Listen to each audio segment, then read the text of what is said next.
Okay.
I would like to call to order the Planning and Development Committee meeting at 10 o'clock, September the 22nd, 2021.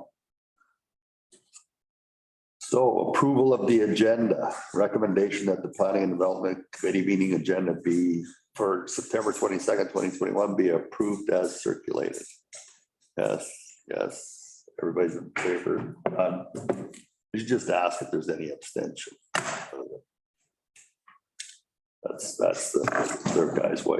Adoption of the minutes, approval of the minutes, recommendation that the minutes of the Planning and Development Committee held on September the 8th, 2021 be adopted. They were all good? Yep. Okay.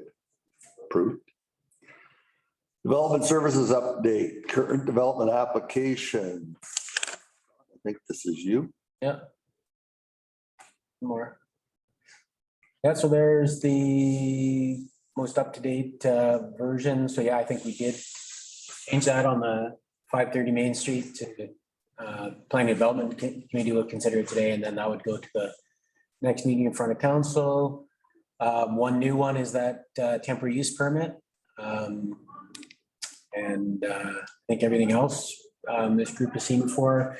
We did issue the PLR for 806 Transcanada, so that's the Best Western where they're doing that subdivision. So that PLR was issued kind of between the last meeting and this meeting. And so we're still working with them on the development permit. So any questions? Yeah, I have a question. For the 806 Transcanada Highway, that's the additional building they're putting on there for basically they call it staff accommodations. Right. There's a couple of issues. And we need to go back into the file, Tim Hortons. Tim Hortons had a fire lane along that curb. And it's not marked anymore, and they're not repainting it. Okay. And so that fire lane was a mandatory throughfare there. And now what it's become is it's become truck parking.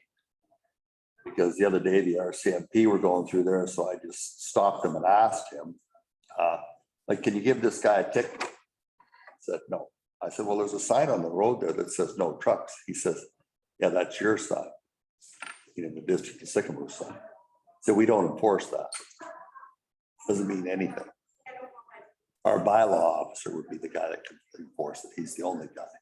But he said, if the lines were repainted on this fire lane, then I can enforce that. So I know that for years, when they went in there lines again, they always had that, it's supposed to be cross-hatched with fire lane. So if we could go back, and Brett should be one checking into that, and Brett should have actually been the one over there enforcing it, because it hasn't been there for at least 5 years. So. Definitely get someone over there. And so you would paint it, the district would paint it, or would? No, that's Tim Horton's job. That was part of their permit to build the building, was to keep that as a fire lane. Okay. Then my question about the 806 and this thing they want to do is they want to have their building, is their building still in the same position? And they're having parking on that side because their only access is through that Tim Hortons fire lane. So they need to provide an access to Roma to the new parcel. So the new parcel kind of cuts off the back half of the property. And so they were going to have the access to the Transcanada as their access. But Ministry of Transportation has said they have to provide an access to Roma. On the backside. Between Tim Hortons and Best Western. Between the Tim Hortons and the Best Western, well, the only access they got, the new buildings on them. Is that all one piece of property, Tim Hortons and Best Western? No. So where their property line is all buildings. They put a new building on there. So the only driveway they have is between that building and the old building going out. Right. Roma. Well, I'll have a look, but they're supposed to provide an access to Roma. And so does that mean that they can't use the Tim Hortons drive-through for parking on theirs? They would have to have a deal cooked with Tim Hortons to allow it. Yeah, I'll have to look. I believe the Best Western has to provide parking on their own property. Yeah. And they have They to, access it through that driveway. yeah, And so MOTI doesn't want them leaving that property and going out the exit from Tim Hortons that comes out onto the Transcanada Highway. correct. They don't want that direct access onto the Transcanada. So what do they plan on doing? Closing the Tim Hortons direct access? I don't think they're gonna change it, but just in the future, they can change it. That's the whole idea, is that they can change it if they choose to. Tim Horton or MOTI can say, hey, nobody's getting direct access to the Transcanada, so you have to kind of have something in place. Already. So that little section that they're gonna utilize beside Joe Schmuck's in the corner between Joe Schmuck's and Tim Hortons, that's adjacent to Transcanada. They won't be able to get out on the Transcanada from that spot. No, for many of it, have to go through the, If Ministry of Transportation closes that, they wouldn't be able to, but so they have to provide an alternative. Everybody along there has direct access. Schmucks, Tim Hortons. Yeah. that's all, They're not- Yeah, that'll all go away, but if they ever widen it, but we'll all be gone by then. anyway, yeah, interesting. Don't they already have an access to Roma on the east side there and north of the building? North of the building, but because they're subdividing, the new property has to provide an additional access south in the building. Wow. An additional access on top of the one they already have. Because they're creating a new parcel, right? So that new parcel has to have an access onto Roma. Did we actually see that subdivision? I think they presented, I think Bernd Hermansky, remember, he came in and he presented Yeah. his OCP amendment and development permit. So we're still working with them on it. But that must have went right over my head, because all I remember is seeing the proposal for their building and what they wanted to do. I did not see a subdivision. I don't remember seeing it. And I think the subdivision came in after. Okay. Yeah, they're- We have not seen it yet. You have not seen the subdivision. And See the development permit when they complete everything we've asked them for, so. I think it should come back here before it gets that far. Well, I think, Because that's like additional information, right? Like that subdivision and the access. And I'm really concerned about if they can't get out on the highway, then that fire lane thing needs to be addressed. We need to set. and the development permit will be the time to look at that. And we're still waiting for information from them on the development permit. All right. So is there any other questions about any of these developments? Right then. I guess 5A, new business development process, Todd Kylo, but Todd was in here apparently already and had a meeting with Scott.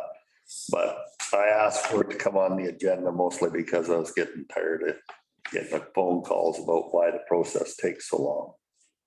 And I know Scott's working towards a sheet of paper that says this, this, and this, but Scott, I'd just like you to explain the 8-month process and what happened and why.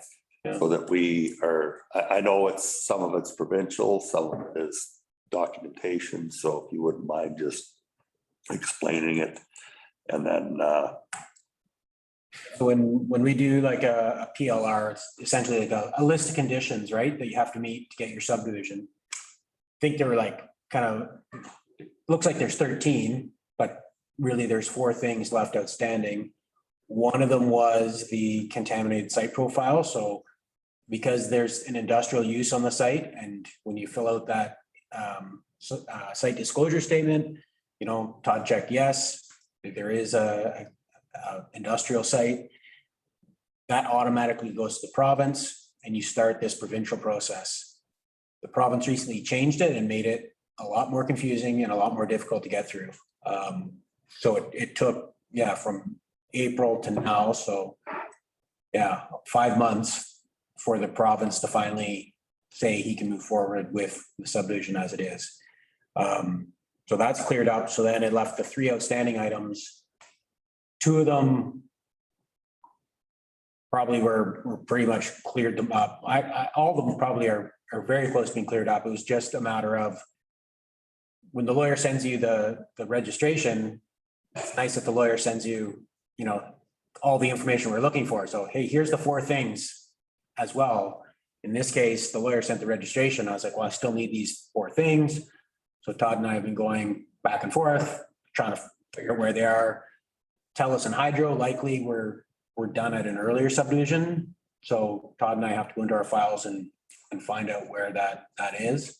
And the other stuff we'll be able to sort out. But for Todd, it was, I'm finally done this provincial thing. Let's register it. It's like, no, Todd, you still have to do the other things as well. And they're just a matter of finding them and making sure they meet the specifications we're looking for.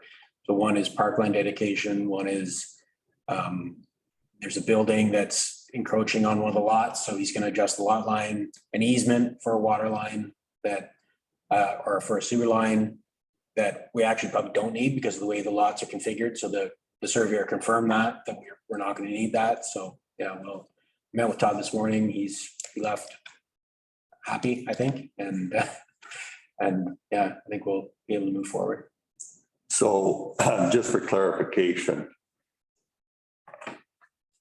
Mr. Kylo was aware of the 4 requirements for the past 5 months while he's been waiting for the. Right. And I know it's not the district's job, but we kind of, if you want to be development, then you know there's certain things, maybe there's a way that we can go, hey buddy, like where's these other 3 things? We know we're waiting for the province for this, but we still need these things. Yeah, and Todd was pretty hot when we were dealing with the province, and You wouldn't hear it? pardon? You wouldn't hear it? Yeah, well, I think I said, you do have some other things you can do in the meantime. And this one will kind of take care of itself, but I don't think he focused on the one big hurdle and not. So were those requests in an email form or verbally? In a letter. Oh, in a letter? Yeah. Even better. Yeah. Okay. So like I said, that whole process thing, somewhere there needs to be a couple checks and balances put in there just to help with the process. If the province is to hold up, you know what, there's nothing we can do. But, if there's other things that they need to do to get their subdivision done. I mean, I know the deal with what Rem was doing over there was problematic too, but then I also understand that he's not really a developer either. So he's not 100% certain of what the process was. And with in that one in particular, a lot of times it's kind of like almost a monthly update. Hey, I've given you these 2 things. What's next? Hey, I've given you this one thing. What's next? And yeah, you just have to keep moving in the right direction. All right, that's good. I'm glad that he was in here and he left somewhat happy or happier. Yeah. Can't ever make him really happy, so it's good. All right, B, temporary use permit 21291 TUP 322 Finlayson, which for those of you who don't know that address, that's the bottle depot, recycle depot. So in 2019, a temporary use permit was issued for 2 years for the bottle depot. I believe they have a contract with the CSRD that they do the recycling there. So that comes up, that expires in October of this year. So we got a request from the CSRD for another temporary use permit, so then they can renew the contract with the operator. So we just kind of mirrored the one that was issued. There are a couple conditions and we extended for another 2 years. Since then, kind of the agenda was published, the CSRD has asked for 3 years. They actually, I believe asked for 5 years. They wanted a new permit. We already did the advertising saying it was 2 years. I don't think we can really change it now. Perhaps council could change it, but they'd be taking that risk. So we're recommending that, yeah, it be extended for 2 years. Do you have the drawing, Steffi? Scott, so if you extend it for this 2 years and it's approved, is that it? Then no more temporary use permits? They can always apply for you can only extend it once, but they can apply for a new permit. Oh, okay, okay.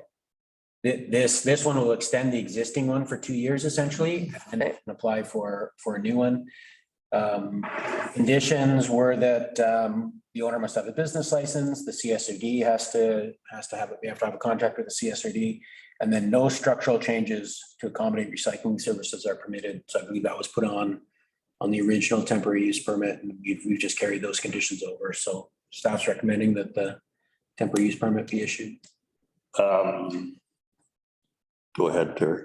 Okay, yeah, thanks to the chair. From my perspective, I'm okay with staff recommendations when it comes to the 2 year term. We gave 2 years. Hard to believe that 2 years went by so quickly, but 2 years did. The main objective of council at the proposed time that we TUP was to try to convince the recycling operation to be moved, hopefully to the industrial park and so forth. I would still like to try to convince the owner in order to pursue that option at some stage within the next 2 years. And I think if we were to extend it for 3 or 4 or 5 more years, I think it would probably delay it even more. So if he was to reapply in 2 years, I think that would be something that I think council would entertain. So I think that we should give him more time, no doubt. And I think that staff's recommendation is what I would support. Thanks. Yeah, and so that's through the chair, that's through me. All right, so this was in my portfolio. And how we found out about this originally was the owner of the property came in for a development permit. That's how we found out that the recycling was moving, because he wanted to put an addition on his building. So it was behind the Parkland Mall and it was fine over there. Nobody complained about where it was or how far away it was. The CSRD has this mandate because they like the bottle depot and the recycling in the same place. But in Salmon Arm, that bottle depot and recycling is by the cement plant, and where Andrew Sherrod is, it's kind of an industrial area. Our OCP and our new zoning bylaws, I'm not sure if that's the type of commercial use that's allowed in our new zoning bylaws in the downtown core. So I don't think it is. I don't think it is. So somehow or another, I'd like an attachment to this that says that the CSRD should find a place to relocate it to, because they were told that 2 years ago. Distinctly told that.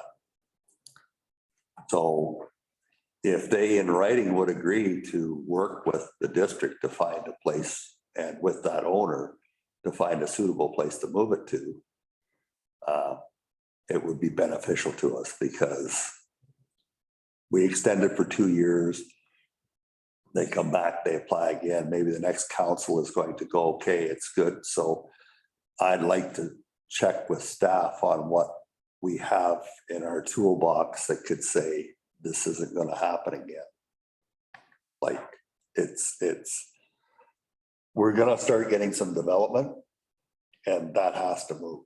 Now, I realize he bought an existing business, but it's a bottle depot and it's a recycle thing. If you're a recycler, you're going to go to wherever it is. And if you got empty bottles, you're going to go to wherever that is. So it was a lot more convenient, I thought, when it was at the Parkland Mall. Even the seniors could just walk across that path over there to it. And they did. And so I'm not sure what the location of it should be, but it shouldn't be in the downtown core. Go ahead. Yeah, so just to add to what Jeff's saying, I agree. 2 years went really fast. I was definitely very down on the having done the OCP on the location there. What I would like to say is they've done a lot better job than I thought they were going to in terms of keeping the site clean and keep, they're one of the few that have kept one of the planters I gave them alive. So they're doing a good job on that front, but they are restricted there. I've talked to the neighbors and there's not enough parking. And so they're ending up on the neighbor's site when, they're coming in to do stuff and it's just not really where we want it. If there is a way, and I come at this from not really understanding what tools you have in your toolbox, but it seems to me that absolutely nothing has been done in the last 2 years in terms of considering alternatives. And if there's like a timeline where they have to check in periodically to say what they're doing about exploring other options or alternatives, it's just because otherwise we know 2 years from now, it may not be us here, but somebody's going to be here and they're going to be looking for another 5-year new TUP permit or, whatever. So also, honestly, there is more they could do to clean up their site. Those dead cedars in the back and stuff like that. They've done a good job in the front, but in the back, from the highway view, it looks bad. So. Go ahead, Brian. I thought 2 years ago that one of the conditions of them getting that recycling was that they had to find another spot because they weren't going to extend it beyond 2 years. That's exactly, it's not written in there. So Staff negated to write that in there at the time. So if it's not in the actual document, I don't think we have a method of enforcement. And I don't really want to the CSRD off. I'd like to work with them. And that's why somehow if we can word it in there that the district of Sycamores will work with them. Like, for example, when you look at that lot, he's got a lot of dirt at the back, a lot of green space. All right. And that whole property is zoned. So he could actually put up a new facility further back and create more parking out front and accomplish everything that he wants to do. The way it is right now with its proximity to the street, it's not conducive to, and maybe the CSRD should chip into his new building. Like, that's what I'm saying. There's a way to skin the cat, make it look good and accomplish the parking and maybe keep the recycling there. But not my first choice, but that's between the owner, the CSRD, planning department. Like, if it was pushed back, that's the biggest issue, is that to get onto that property, to get rid of your bottles, you have to drive across the middle of the street and then back up into it. You got to do the same thing with your recycling. All right. And there's usually more vehicles there on certain days than there is space. So that's a problem. So if that's would be a consideration, again, in the new OCP, I'm not sure that it's an allowed use. So, or the new zoning bylaws. So if it's not a new thing in the zoning bylaws and allowed use, then that needs to be specified to them that that use is. And that's how you get it out of there, is by not issue a permit to build a building or whatever. So. So there's the recommendation. Do you want to add something to the recommendation, like for the planning and development committee? I think if you go back 2 slides, I think there's the recommendation. And so do you want to say that the planning and development committee recommends that it be issued for 2 years? No renewal. But yeah, no renewal or No renewal or no new application. In the application. Recommends that they find a suitable location because it doesn't meet our soon to be adopted zoning bylaws. so how about we can add, I'm recommending that we can add something to the recommendation to say with no renew with the, I think you said you'd like to see the CSRD find a new location. So with condition that the CSRD find a new location be found. Yeah. Yeah. So we'll just add with condition that a new location be found on the end of that recommendation. Or they come back with a better proposal. Yeah. Okay. I honestly, if we could confirm in our zoning bylaws that this recycling is not allowed in the new zoning bylaws. It's not currently zoned for it, but It's I- not currently zoned. currently no. And I did ask like, oh, should we zone this for it? And now hearing what's going on, if you really don't want it there, Yeah, it should be there. we'll just leave it what it is, which I think is C3 or C1. So is that, I mean, you can't have an isolated parcel in the middle of the whole zoning plan, can you? It's not the right. Oh, you could, yeah, you could zone it differently from what's. I just want to be really cautious about. Yeah, it's not zoned for it currently. Make it sound like we're trying to work with the CSRD to find a place. So if we word this thing so that planning committee recommends that the temporary use permit be extended for 2 years on the basis that the CSRD, the district of Sycamoose, and the owner of the recycling business work together to find a new location Perfect. before the end of the 2 Yeah. years. I like that. Yeah. Yeah. Yeah, I like that better than no renewal. Well, there's some, it's, I think, I just want to say, I think that the owners of the property have done a good job of trying. There's, I think that In a they're problematic. surrounded with other properties in that area that look like junkyards. So I think that they've done a good job, but I totally agree. It should be in another location. It should not be in the downtown center. And an industrial area is the right place for sure. go ahead. You don't see. Yeah, thanks for that, Brian. That was the objective to begin with. And I have had conversation with the owner, with Jason and whatnot. He's aware. He's also has the appetite in order to relocate. I think we just have to send a message that we can all work together, because he has done a pretty good job with it there. And the community has actually been quite supportive of it there as well. But at the end of the day, we need to get that recycling in a different location, no different than it is in every other community, whether it's Revelstoke or Salmon Arm or Golden. It's usually in the industrial site. I don't want to say, That's where it belongs. I don't want to say anything out of turn, but the district of Sycamoose has a piece of property in the industrial site we Yeah. trade for. We could probably work on that. Swap. Because we're not doing a biofuel thing on that. How did I know that was coming? Better worry about the cost of tearing it down. Might be asbestos. Oh, we're gonna make the purchase on a clean piece of property. All right, so could you reread to us what you think or? So that the Planning and Development Committee recommends that the district sickness authorize and issue temporary permit for 21-291 TUP community recycling use at 322 Finland Street for a period of 2 years on the condition that the district and CSRD work toward finding a new location.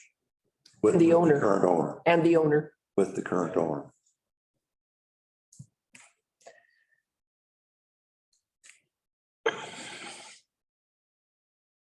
And I don't know if this needs to be a part of it, but the footnote should say that our new zoning bylaws are not going to allow that use there.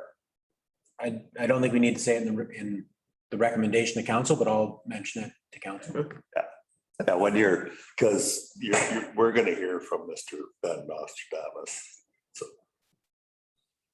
All right, Need a mover in a second. yeah, I need a mover, seconder. All in favor? Good to go. I can't vote, but good work. Yeah, we just gotta be careful that we're. One other, Jeff, Go ahead. okay, this is coming to council tonight Yeah, and we'll make an amendment, okay? And get it, Yep. okay, perfect, thanks. okay, development permit 21-211-DP, 530 Main Street. Who's handling this, Sarah? So you have a recommendation for the Planning and Development Committee.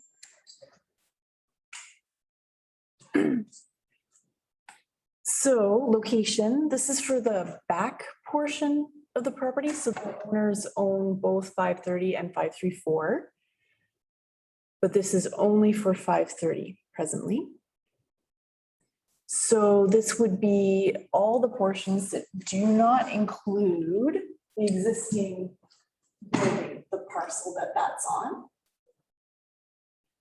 So it's just for what's going on in the back here. So we've got parking, we've got landscaping, it's amenity area. This is an improvement to the district's boulevard here. Gas canopy, gas bar, and fuel tanks. And all the paving. So that would be what this development permit is for. And this is so that they can get started with site grading. We did receive a complaint, an unsightly complaint about 530 Main Street. I guess the weeds are getting a little out of control. But yeah, they're pending on, unfortunately, they were pending on 534 Main Street, which was holding them back. So they've decided to go forward with a DP just for the separate parcel. So they can start doing the site grading, get the tanks in, get the canopy up, do the paving, all that kind of stuff. Next slide. Oh, sorry, there was another slide in here that's not in here anymore. So the reason for that is that 534 did have some Schedule 2 activities that had occurred on there in the past. And when the building was renovated for the motorsports, the province had conditionally released them under contaminated sites, but only that one time. And they would have to deal with addressing whatever it is the province needs them to do for contaminated sites the next time it went up for development. So 534 is on hold at the moment in terms of doing the exterior upgrades. There are some exemptions now. They would be able to do things like start the servicing for the new units that would go in there. I don't know if you guys remember from when the agent came. You do, okay. So there's some things they could do, but anything that needs a development permit, like the district can't issue a development permit until we receive a certificate from the province that's allows us to move forward. So they're working on that right now. So that part will be on hold, but the idea is to move forward with the rest. We have requested and are waiting for a desktop traffic impact assessment to have a look. I know Gord had voiced some concerns. And he was thinking that perhaps what would end up happening there would be a right in, right out for the access because of how close it is to the off ramp for the roundabout. In terms of recreational tourists, right, that have big trucks with a boat or an RV on the back that have pulled in here. You know, if they try to come around this to go out, it could really kind of choke this off. So Gord had suggested perhaps you can only turn in and out this way in Paradise. So we've asked for a professional traffic engineer to provide some recommendations around that. I have a lot of comments, but I'm gonna hold back. So anyone else? Just on the traffic assessment, is that going to be a precondition of us moving forward with the development permit? Because it seems pretty key. Okay. It'll be a condition of Basically, this is just, we're looking at it for information and there's still this other information required before we can our recommendation. Yeah, so the recommendation to council in October would be, like, if we still don't have that yet, would be like, we could have had, it would, sorry, the recommendation would be to approve it, but to direct staff to withhold issuance until we had received these outstanding items. So another one, of course, would be the landscape security. So there would be a bond that we would need to take. And we would also need a servicing agreement for the upgrades in the boulevard and any potential recommendations for Main Street traffic. Go ahead, Scott. So in the development permit, condition number 5 is that a traffic impact study is required. Yeah.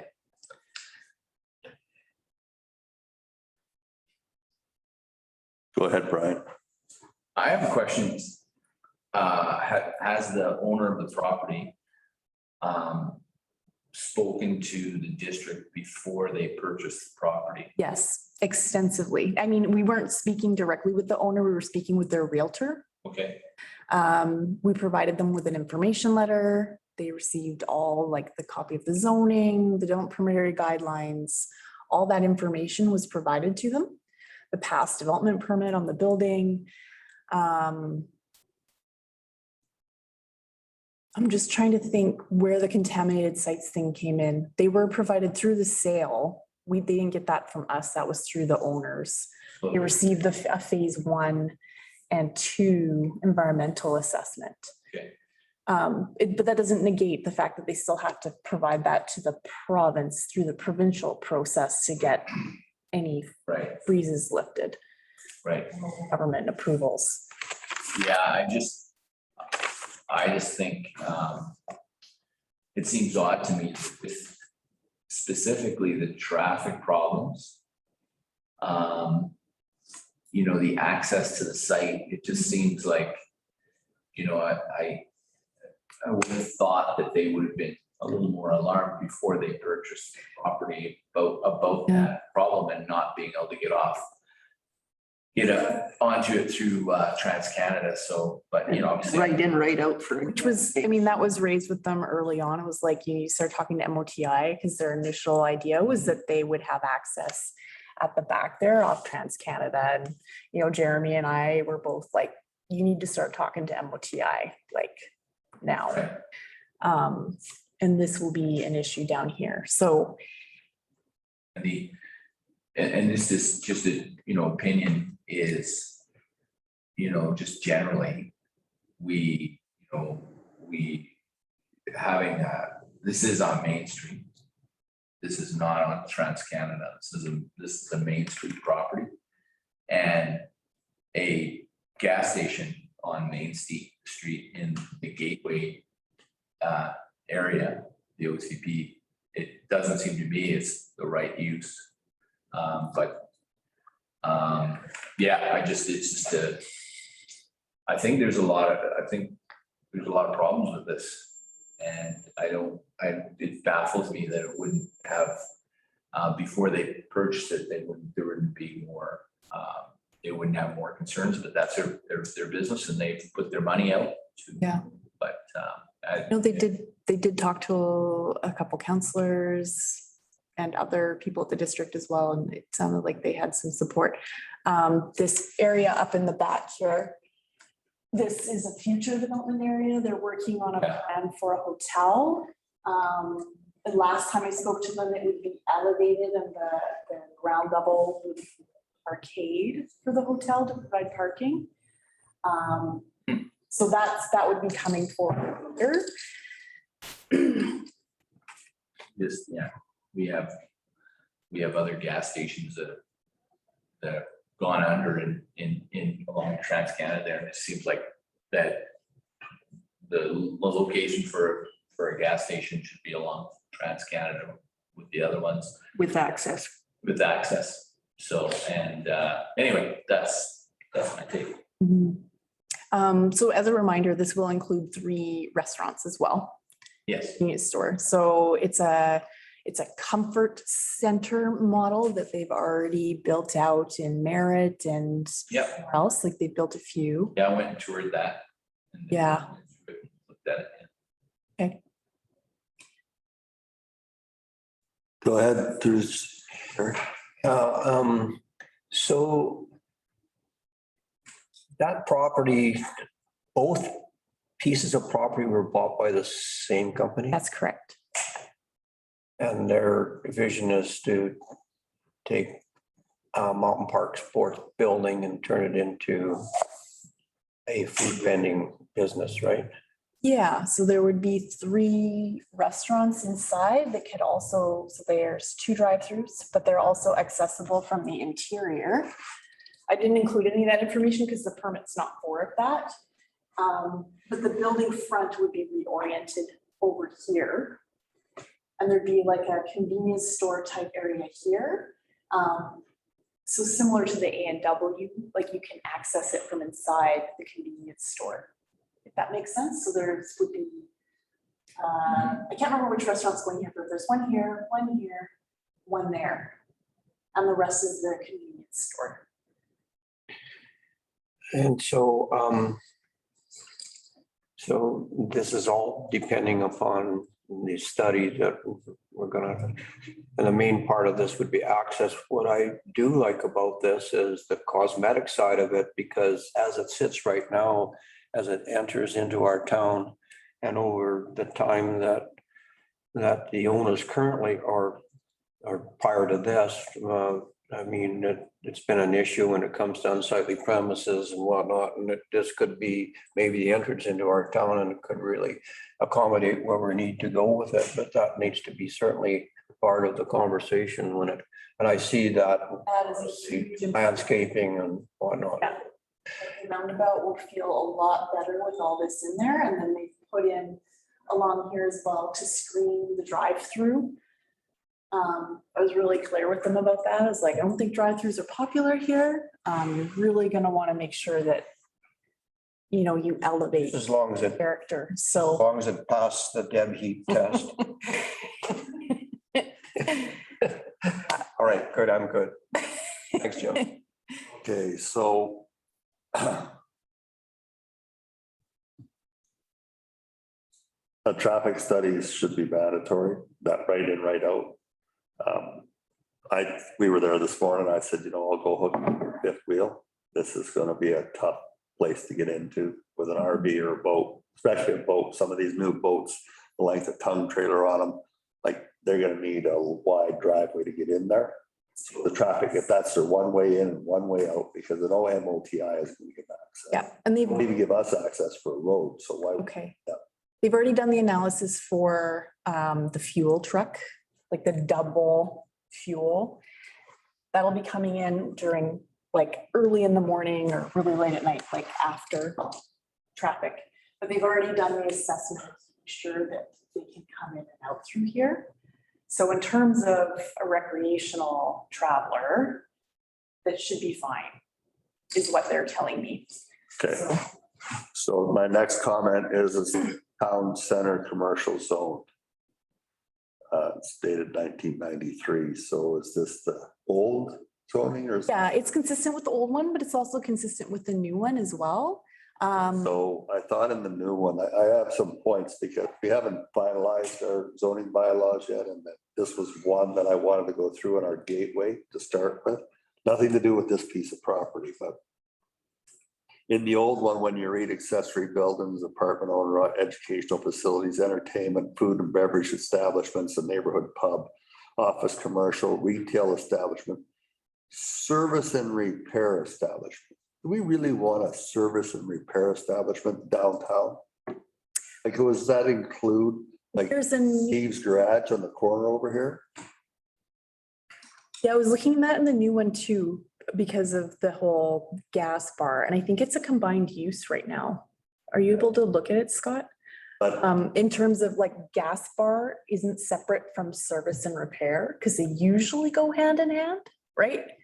Historically, yeah, but we shouldn't have that down. like the shell isn't a repair, No. but basic service, Okay, so let's just finish this train of thought. right? Just put a gas station in Askey's parking lot. How would you like that? That's not what's supposed to be downtown. You drive downtown Calgary, Kelowna, the rest of it, on Bernard Street, you don't find a gas station. So you're thinking the But C1, on 7th Avenue in Calgary or 9th Avenue either. You don't find a gas station in Kamloops downtown on, what's the two main streets they got down there? They're all shops and stores, offices, buildings and that. A gas station in our downtown is retarded, period. So if that's what we got in our new zoning bylaw, we need to fix it because Yeah. it shouldn't be allowed. It's like saying we gotta have a gas station on Riverside. That was not part of the OCP vision. I guarantee it was not. okay. So in terms of Main Street, you would want a zone that is specifically geared to building up a traditional Main Street.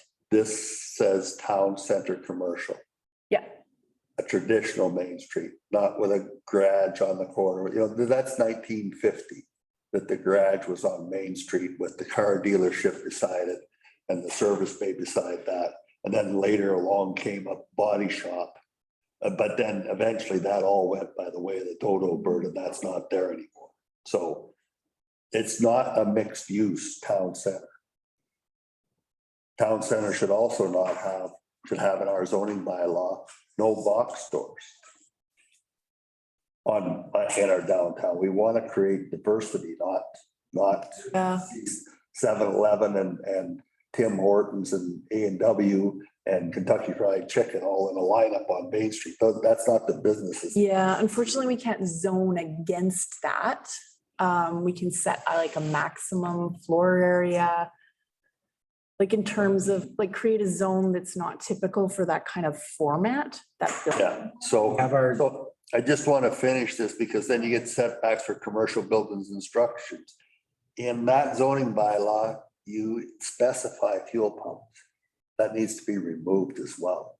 Okay, so C1, I've got my note is no gas stations, no service and repair. Though I do have questions Not about, in C1. I don't care what you do with C1 in general. This says town center commercial zone. And the gateway to the community should be reflective because the gateway, where was it at? So if you look at the town center, this is chapter 4 of the OCP 2016 Town Center Development Permit. It doesn't list the gas station at all. And in the gateway, that wasn't the acceptable uses either. It was supposed to have a big archway coming into town, supposed to have a hotel or something.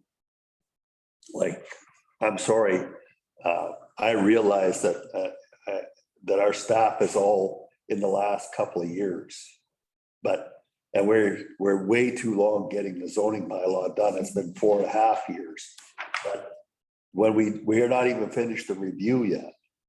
And unfortunately, because of what we have here, we continued on and encouraged this. So I don't know what the hopeful of this is going to be, but we can refine that zone, absolutely. I mean, we're working with what we got from Mark Holland, right? So we can absolutely refine the zone. go ahead, Scott. Why don't we focus on the development permit, and then we do have the zoning bylaw later in the agenda. So if you focus on the development permit now, and then we can talk about the, But his development permit is based on the things that we're gonna talk about a bit later. So all I'm saying is I don't know where to go with this. Like you said earlier, you haven't issued a development permit. But he did have, and you're not going to until they get the access thing and the Yeah. traffic study done. But they have had conversations with the staff, which did not discourage him from putting a service station. No, because the zoning allows it, right? Like the Current zone. allows it, and you can't withhold. There are some tools for withholding permits when there's a new bylaw being adopted imminently, but it's only specific types of bylaws and within a specific set of time, right? And we're nowhere near that. Like, it's a very short window. So if someone comes in and applies like a month before it's adopted, we could legally withhold, but otherwise can't. I'd have to look at the legislation again. We're not that far from adopting. It has more to do with building permits than it does with development permits. Do you remember, Scott? yeah, I'd have to look at it. I mean, councils can do that. Definitely with building permits. I have to look about zoning bylaws, but But he's nowhere near getting into building Is it- permit yet, right?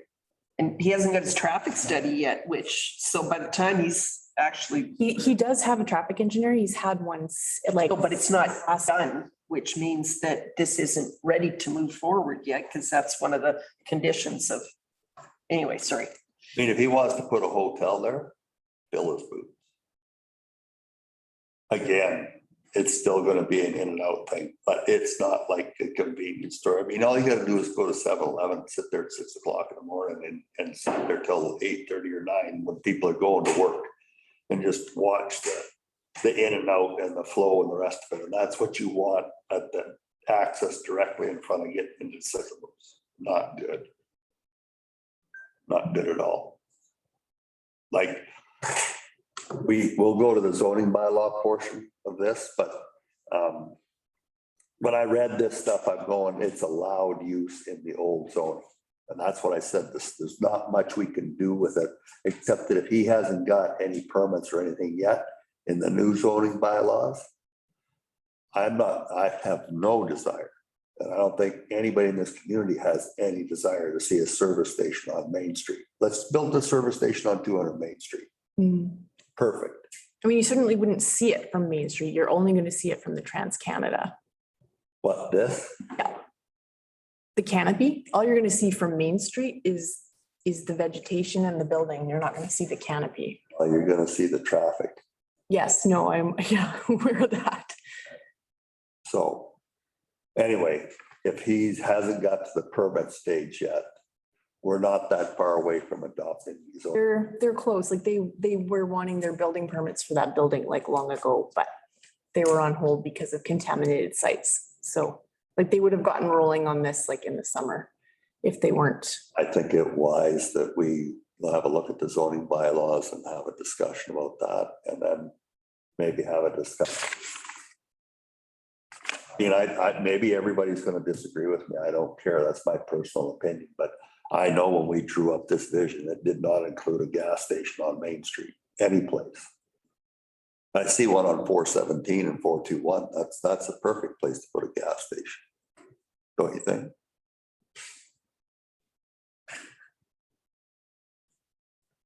You know what would be better on that property? Our wellness center. There's your gateway building. Just saying, it's gas stations on Main Street went out in the 50s. All right, if we got anything else to discuss about this?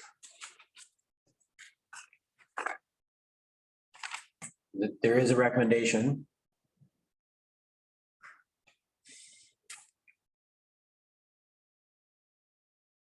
Where's the recommendation? Because it says a development permit. At the top of the memo, and we've also got it on the screen here.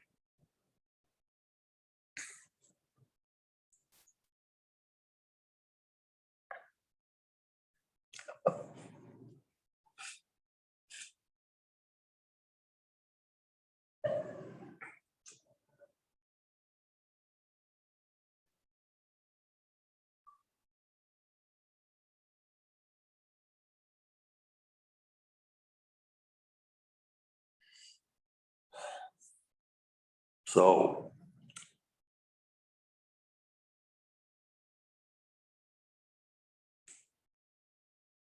is I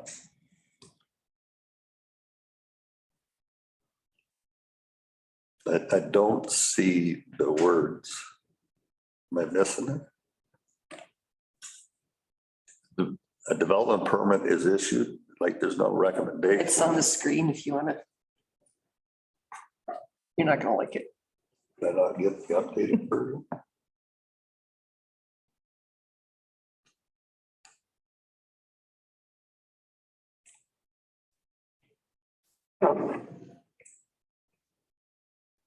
Yeah, so it's pretty much the same as this, but this doesn't have it in it. So do you have that someplace?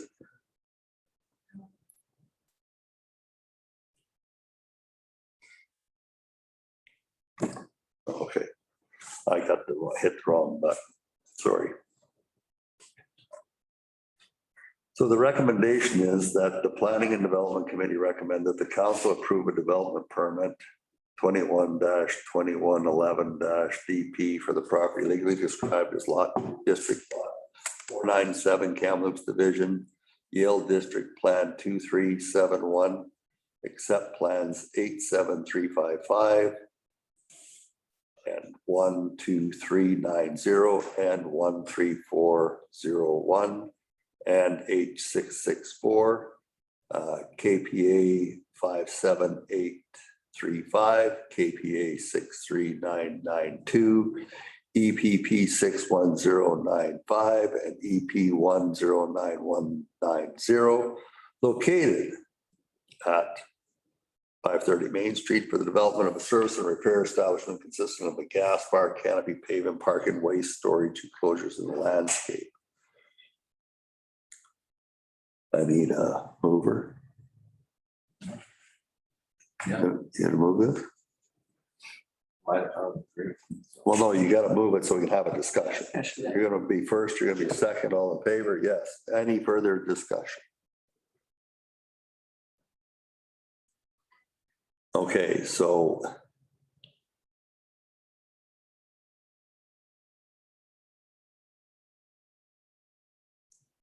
what's our options here, please? Well, I think right now in the zoning bylaw, it's a permitted use, and in the new zoning bylaws, it's written, it's a permitted use.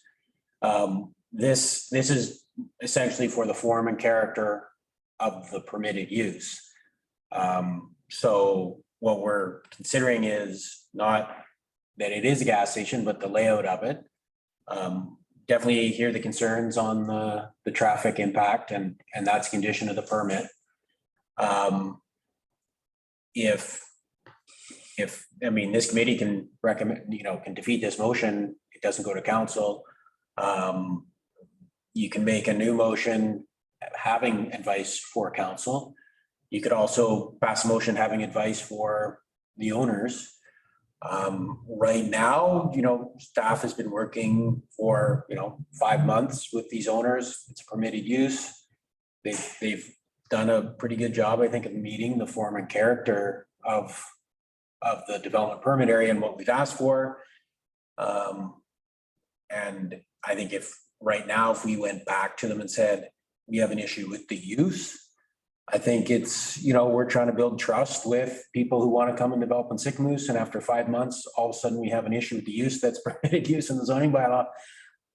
I wouldn't ask Sarah to call them and say, hey, we have an issue with the use when it's permitted use.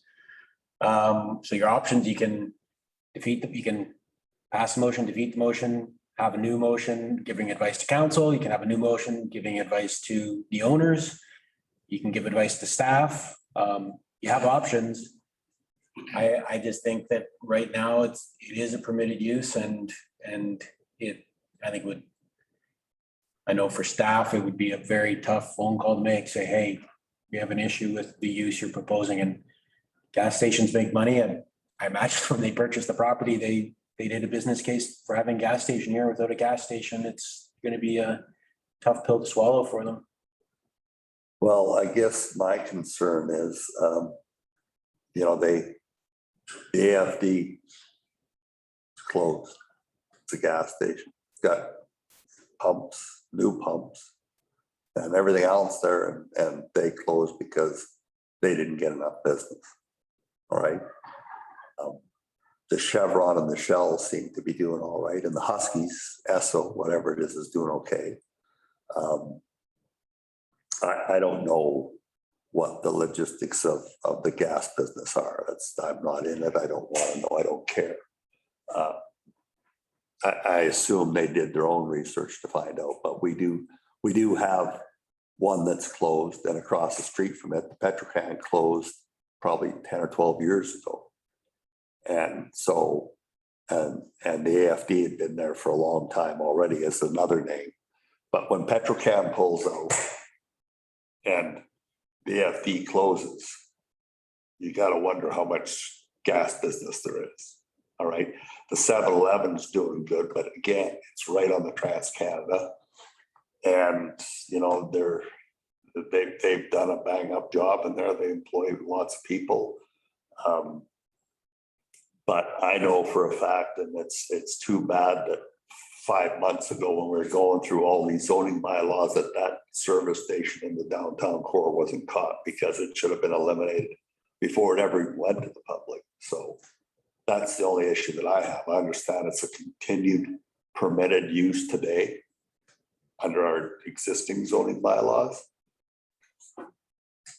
I don't know. This is something that, I mean, Terry, you got an idea? Well, no, I just want to give my point of view on this thing, if I can. Okay, so, and I appreciate what staff has done in order to try to move this forward. So I kind of look at this as it is Main Street, but it is also on the Transcanada Highway. And all of these different gas stations, I shouldn't call them service stations, maybe service in a way, based on the fact that there's a new criteria when it comes to gas stations compared to what it was back in the 50s and 60s, where they were service stations and they were repair shops and so forth. Now, the combination between a convenience store or this thing with the Mountain Park idea, my phone's going off. And there's a different concept to this thing, and what they want to try to do with the Mountain Park sports building, I think would be beneficial to the community, because that building is on the main street. So this is a bit complicated based on the location of it. I can understand the principles there. And I think that we do have to really take in consideration the new zoning bylaws when it comes to the form and character of what we're going to put on Main Street as we look at other developments that are going to be brought forward when it comes to Main Street. I am not opposed to this, to be quite honest. I think that, you know, another gas station based on the 40 to 50,000 vehicles that are coming through Sycamoose every single day. I've never seen the highway busier than what it is now. And I think it's only going to get busier. The big thing is how do you figure out, and I guess staff has to figure this out when it comes to getting in and out of this particular complex on the backside of this thing. I don't think you'll see the gas station much with the Mountain Park Sports Building in the middle of this when it comes to Main Street. I think you're going to see it more from the Transcanada Highway. It could be an issue when it comes to the amount of traffic flow that comes around the roundabout, and see how we get into this thing. But I'm not completely opposed to this. I do like the idea of the cosmetic side of it, based on the fact that on the other side of the street, we have the Shell service station, and we have a boulevard, and we have a really nice roundabout and whatnot. I would really like to see this piece of property, because every time I drive past this piece of property right now, I get a lump in my throat based on the way it looks. And we used to force Vic to clean it up, and I used to get staff to make sure that happened. So there's that side of it. But anyway, that's just my opinion on this. I'm not trying to direct traffic on when it comes to the resolution. I do know that staff has worked on this for 6 months, like what you say, and trying the very best in order to put something on that property. So that's my point. Go ahead, Deb. Yeah, before Terry even said, I was gonna say something very similar. What I like about this is you've got the mountain park in front. So in terms of fronting onto Main Street, you do have that frontage. You really are, like at the gas bar, that's from the Transcanada. But the big issue I have is standing on that entrance. I'm going, man, I don't know how they're gonna get all this traffic in and out of there in terms of the use of the property. I understand that it's consistent with the old zoning bylaw, and so we're in a bit of a conundrum here. But to me, the big issue, like, I feel like it's premature for us to be weighing in when the traffic study hasn't been complete, because that's a huge part of what I want to look at and see how they're going to make that work with the way it is, because it's really tight coming off there. I don't know. I can't see it, but. Go ahead. Yeah, I agree that I think there's, I think that the traffic and how it's gonna clog up that area is a really big, is probably the number one concern. And in the middle of the summer, when you're going around that traffic circle, it's clogged up already. And so I really think that for that to work, that boulevard there, which is a district boulevard, you're gonna have to renovate that boulevard. And so you can have some sort of, this is definitely a civil engineering thing, a traffic study thing. So it's not in my wheelhouse, but we can all, I think all of us, that's what we're saying. I don't think you need to squash this here. I think. No, but Defer it that's till we get the traffic Recommendation study. to the council. that's what I was gonna say, because this morning when we stood there, when you stand, if you look at the bottom of the colored in drawing there, which shows the whole layout, you see the little island cement stuff sticking out there where the driveway is. That's like 16 feet wide. And then the driveway's just past it. There's no swing out into the other lane to get in there. So I'm not 100% convinced that their B train gas truck is a B train takes a lot shorter distance than a 53-foot tanker does to turn, but it still doesn't turn on a dime. I'm just missing how they plan on putting that in there. And not only that, that amount of traffic, like the traffic study shows the number of vehicles going by. In their traffic study, are they going to have some part of the report that would encapsulate how many customers they think are coming in there between the service, the food services and the gas bar? How many customers? Like if it was food services in a hotel, it's going to lessen, because if you got 50 rooms, they're going in there, not at the, but They do have, times in this town, that intersection before the roundabout went in, you couldn't get through it. So. And sorry, one other comment, that the kids are walking by there. Yeah. Get to high school. So any traffic going in there has to wait for the group of kids to walk through, which is backed up right into the, there's a lot of pedestrian traffic there with the kids. Yeah, you got to consider that the high school, now they're probably looking at capitalized on all the people crossing the 97 to go to Chevron, that those kids will be going there because they won't across the street, but they're going to Subway, a lot of them. So nobody packs a lunch like we did when we went to school. They all got money in their pocket to go to these fast food places. So that's what they're doing. So I recommend that we table this until traffic studies. That's my personal recommendation. I find it really hard to believe that the council hasn't been throwing this around already because it's such an important piece of property and It's only come to the planning committee, so it's been once already. Mhm. They presented the entire thing, and that was, the traffic was raised at that time as well. Yeah, and it's, Yep. it's just, There was a lot of support for it, but this need to know what are the traffic impacts. Yeah. and that's still the issue. Okay, go ahead, Terry. Yeah, so I know that this is complicated and it's the traffic. I mean, how many communities have a high school on their main street? That is a real challenge for, particularly because you gotta go right past the high school when you enter, Main Street. And as I see Main Street build out, it's gonna be a bit of a challenge with that high school being there. And this is a really important piece of property. I do agree with the chair that probably the best use of that property would be a hotel, because you have vehicles coming in and leaving, and it's not the same amount of traffic that a gas station is going to have. But I do like the idea of developing Mountain Park Sports into some sort of commercial building. So I think by tabling this, I think is a good move in order to get to the next steps and where you can make maybe a better informed decision on it.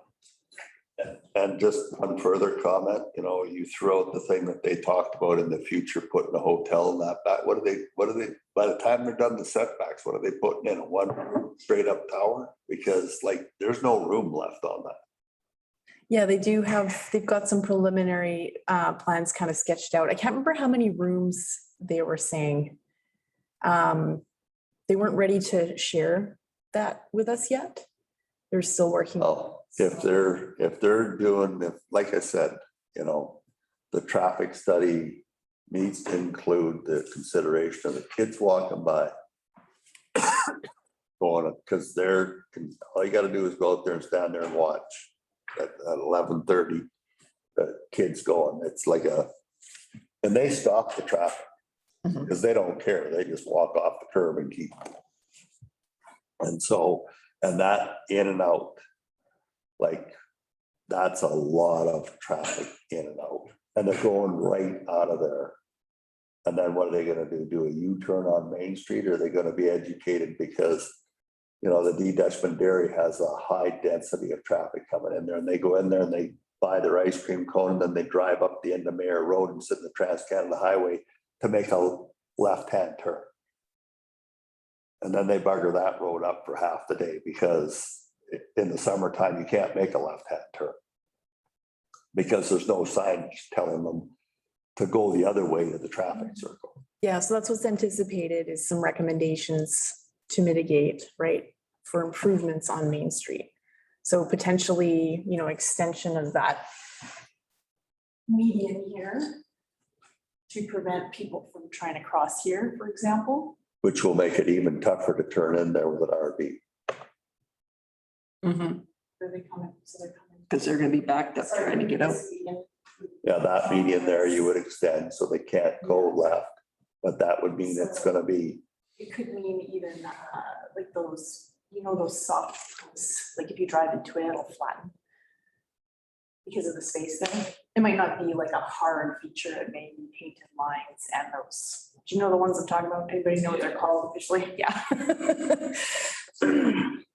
anyway, we've kicked this enough, so let's Move on. recommend that. I don't know if table's the right term.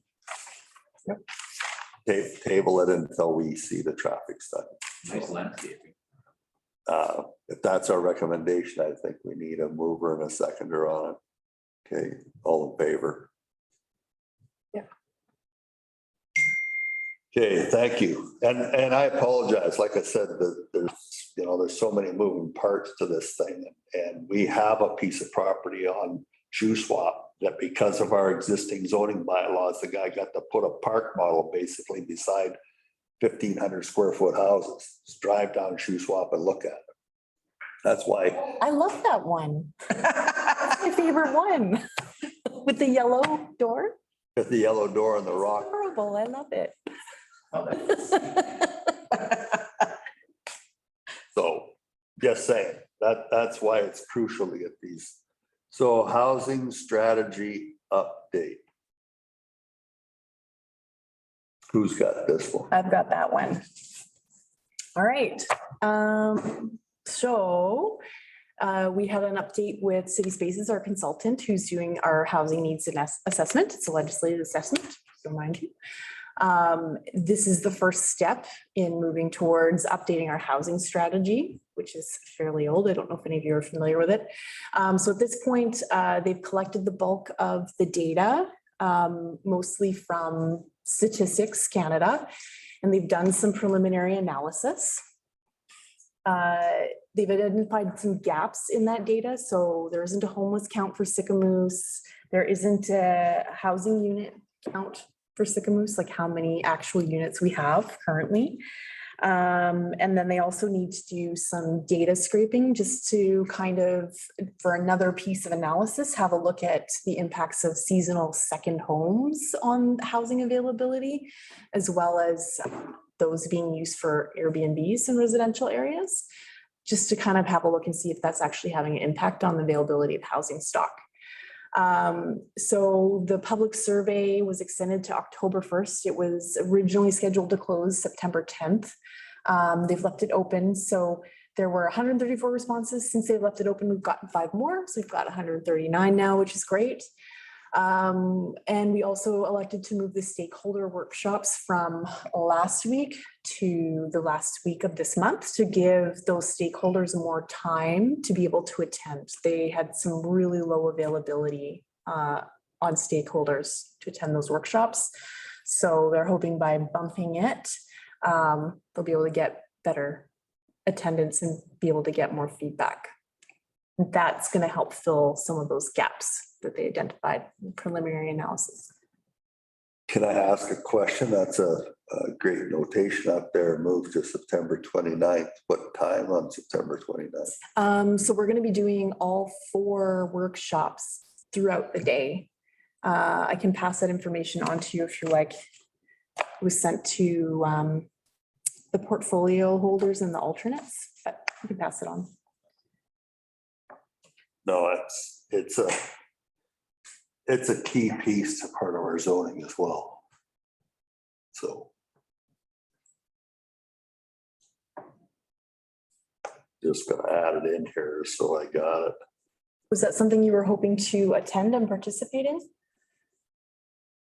I think we've got a session where we've got the portfolio holders coming. Wanting to come as well? It's online. On the 29th, yeah, I mean, you have to realize that, you know, because the portfolio holders hold something, then a lot of decisions get made and then they don't get passed on to anybody else. So like our wellness center, where's that building gonna be? An architect and them walked around and they've picked a different piece of dirt than where we plan to put it. Well, I'm not really in favor of it, but it's not high. But if you don't get to make your comments early on, then that plan goes ahead, and by the time it comes back to where they might consider something else, they've already made all their decisions, basically.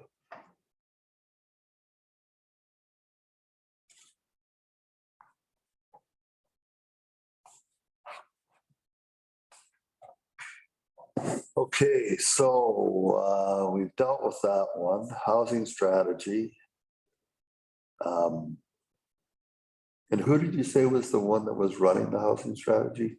City Spaces, Jada is her name. They're a consultant. The consultant. Yeah, she specializes in housing needs assessments. She just did the one for Golden, which is pretty awesome if you want to take a look at it. And she's done a lot of the other smaller communities as well around the interior. Can't remember the list. She's got quite a lengthy list. Okay. Yeah. Good. Any other comments on that? No? All right, District of Sicamous zoning bylaw 1000 review. Who's the lead? Scott, go ahead, please. So, yeah, we've sent it out for referrals. We've had our open houses and 2 Zoom meetings. not great attendance for the Zoom meetings or the open houses, but people who did come in, most people came in, were kind of interested in their property and kind of gave advice on their property, so that's helpful.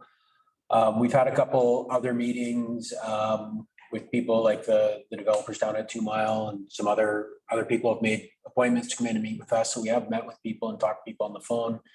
This is kind of our list of feedback we've received so far. So some of them are mapping amendments, some of them are text amendments. We're not saying every single change we're gonna make every single change people recommend, but a lot of them are pretty simple. And we can make those changes. Our goal is to have a kind of an updated draft document for the committee, possibly at the next committee meetings, showing the changes. And then we've also, on the next slide, you'll see we've sent it out for referrals.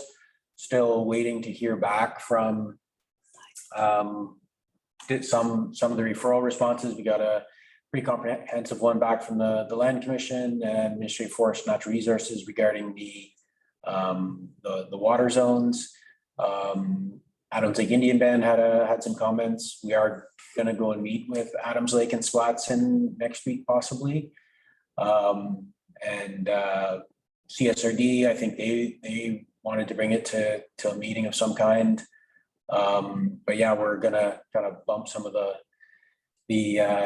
referral agencies to let them know that we're waiting to hear back from them. Ministry of Transportation asked for more time as well. And then, yeah, some of our internal responses, we haven't got them yet. So yeah, still collecting information, still looking at the information we have got. One thing that came out like of the planning development committee last time was the suggestion of not having franchises or big box stores. Sarah and I both looked into that and using like Tofino as the example and how they've done it, and it's interesting. So you can't say, Brian, you're not allowed to buy a store, and you can't say, Brian, you have to name your store something. So, we'll say, use an example of like CIBC, right? If you wanted to open a bank and call it CIBC, we really couldn't stop you, but there are certain conditions we could put on you to, form a character and those kinds of things. I think what Tofino's done is they've tried to avoid the big box stores. So they've made that the footprint has to be quite small. So then big boxes are like, hey, we don't want to go there because of the footprint that, just doesn't work in our business model. Existing parcels are also very small as well. I think just historically, it's just not conducive. I think Nelson has done the same thing. Yeah. So, sorry, I interrupted. No, so I think we can kind of get halfway to the goal of making sure there's no big boxes, but as far as naming and franchises would be more difficult to do, but yeah, we can look at that. We can look at Nelson too, I think. It's too bad, I just think that there's an opportunity there. But you're this is your expertise, so But the form and character, a lot of those franchises have their very specific form and character, which means if we really are, strict about that, that can go a long ways towards limiting places that, you can't have big yellow orchards and. Yeah, I'm definitely in two minds because I'm pro-business. And, people aren't knocking down our door to come and put another store in here, but I just think we have a unique opportunity. If we were a much bigger place, it wouldn't really make sense, and they may have already been in place. So I just, and since that I made that comment, I've had several people talk to me about it and think that it's great. It would be a great thing to do. So, yeah, whatever is going to work. But that's a good point though. The form and character thing. That is tricky. The Leavenworth, Washington scenario where they made the Bavarian little German town and they had to be very, not to like pun intended, so that they, you had to have like every step of the way. That's very hard to do because, if somebody comes in and they want to start a business and you just run them through the ringer, they're going to just go to another town. So that's hard, but, I think that having some sort of tool in place where you can kind of keep it so that it's an independent business. It would be a really good thing, but I'll leave it to you too. You know what you're doing. I know Tofino's OCP had a lot of statements built in there just for supporting local business and new business, and quite creative as well. Like, opening up for what the younger people wanted, right? Yeah. So tons of language around support for skate parks, for example, and skateboarding in town, and building in public fixtures that are meant to be skateboarded on the sidewalk. Yeah, it's definitely. Example, a much more liberal, more open, yeah. And we are I understand the differences between Tofino. It's obviously we have a lot of seniors here and it's a retirement community and I just spent a lot of time in Tofino and there's a lot of young hip people. I normally don't feel very cool and I really don't feel very cool when I'm there. But a lot of, indoor tubes and stuff like that. But that skateboard area, that skate park is massive compared to the town, it's right on Main Street. And, think of the hubbub of a gas station right on Main Street. If you skate park there, Naskey's parking lot, it'd be crazy. So my point is I see the difference. I just thought it'd be a good idea. And independent businesses is a good thing. Go ahead. Yeah, in regards to the zoning bylaws and the review and our position in Sycamoose and the importance of Sycamoose when it comes to expansion and the control that the Agricultural Land Commission has on us. And I just take a look at what we've got here and, for an example, we're having complications when it comes to our rec center based on the fact that it's owned by the CSRD and a sports complex could be really, really important to Sycamoose. But where would we build this and how would we build this? And I take a look at, for an example, the ag buildings and what is an allowable use when it comes to the inside of an ag building and how do we get past this challenge? Because we're so consumed by the agricultural land reserve that basically chokes off Sycamoose. And where do we go with this with future consideration? I know Parkview is starting to build out and it had an ALR component to it. And there was some principles that were placed on us, but the next step for us when it comes to expanding the community, when it comes to maybe residential housing, maybe sports complex. I mean, I see places like Vernon and Kelowna and Kamloops that are building out. It seems to be more urban. How do we deal with the Agricultural Land Commission and when it comes to expanding the community when it's impacted by their regulation? And I don't see, if you don't follow with inside the regulation, you'll never get approval.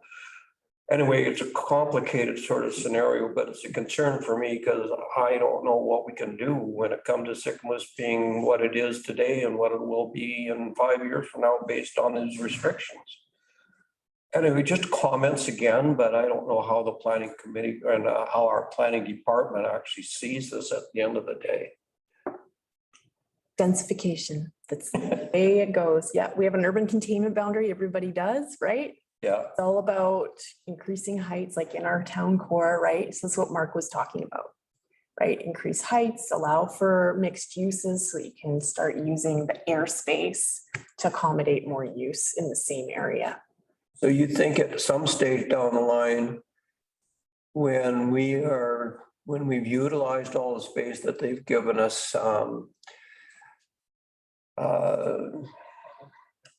the opportunity to, like, for an example, exclusion when it comes to maybe a campground or whatever it is that we're trying to accomplish, that once we get past a certain point, that they would give us some consideration for expanding our base when it comes to the land. I would imagine, but I mean, I could see that being pretty far down the road, right? And that would be a big shift in the land commission in general. Like right now, a lot of communities in BC there's lots of land within their urban containment boundary that is still very low in terms of density. And there's tons of opportunity for land consolidation and redevelopment, right? So like until communities kind of hit that boundary, they're probably not going to change their practices, because what was happening was everything was just sprawling out. And then main streets, downtown cores were just dying. They were becoming donut cities or donut towns. I don't know if you're familiar with that. Development just kept moving out, and there's all this land in the middle that's just been abandoned and falling apart. It's unsightly. So that's the point of an urban containment boundary. It's not just because of the ALC, but it's planning practice, like best practices, right? Theory, right? Moving forward. So yeah, redevelopment of existing lands, consolidation, changes to the actual land use pattern, right? Over time.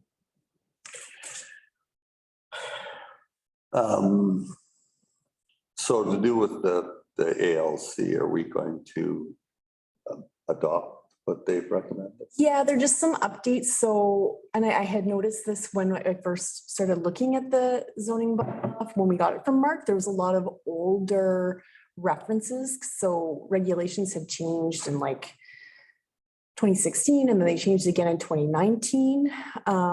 So yeah, a lot of the stuff that was drafted in there, I think, was taken from older bylaws.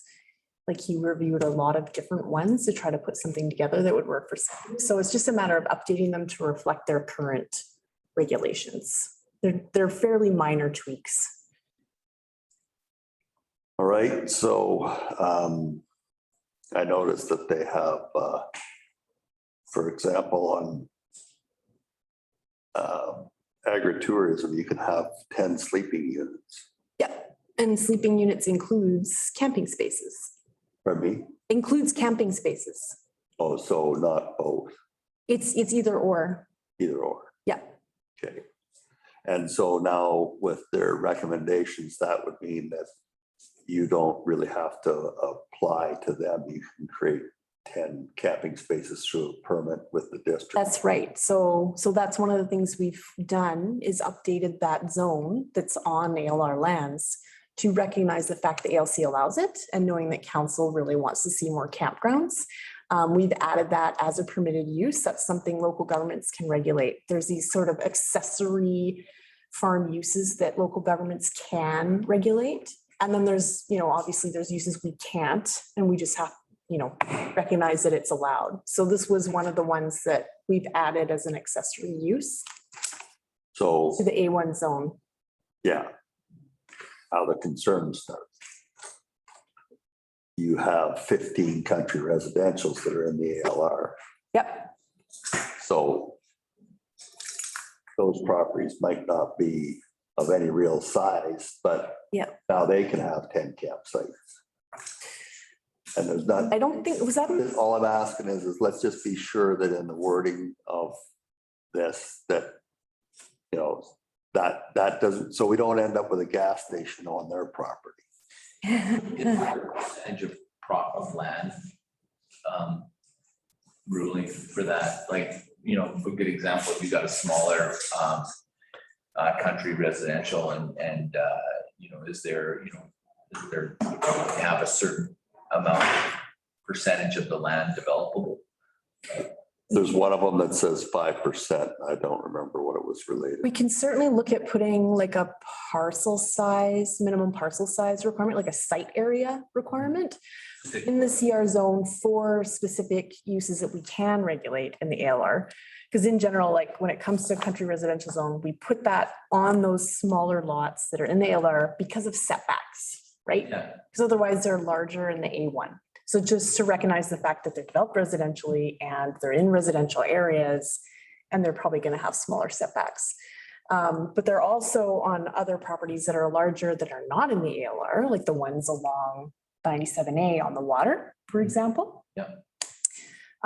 So it was intended to kind of fit a number of different scenarios and allow for short-term rentals, for example, in areas where there's bigger parcels with more land to buffer between other uses, if that makes sense, and lands that are further out, like up on Old Town Road, for example.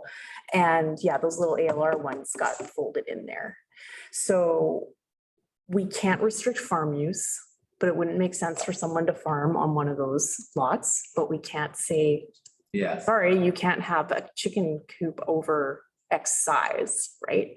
Because it's a permitted use. But yes, the campground thing, the short-term rent, like that number of sleeping units, we can regulate because that is a agritourism accommodation use, which is a residential use under the regulation with the ALC. And we can say whether or not people are allowed to do it as a local government. That particular use is not considered a farm use, it's residential. So we can regulate that.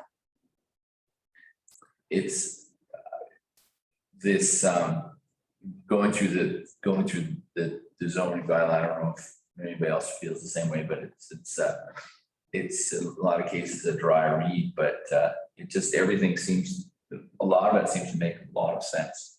And I haven't come across anything that's jumped out that really doesn't make sense to me. It seems like, it's taken a while to get through it, but it's, I think it's well done so far. Well, and if I could just comment, that is the whole thing. It's well done until something pops up that you went, oh shit, we shouldn't have never allowed that, right?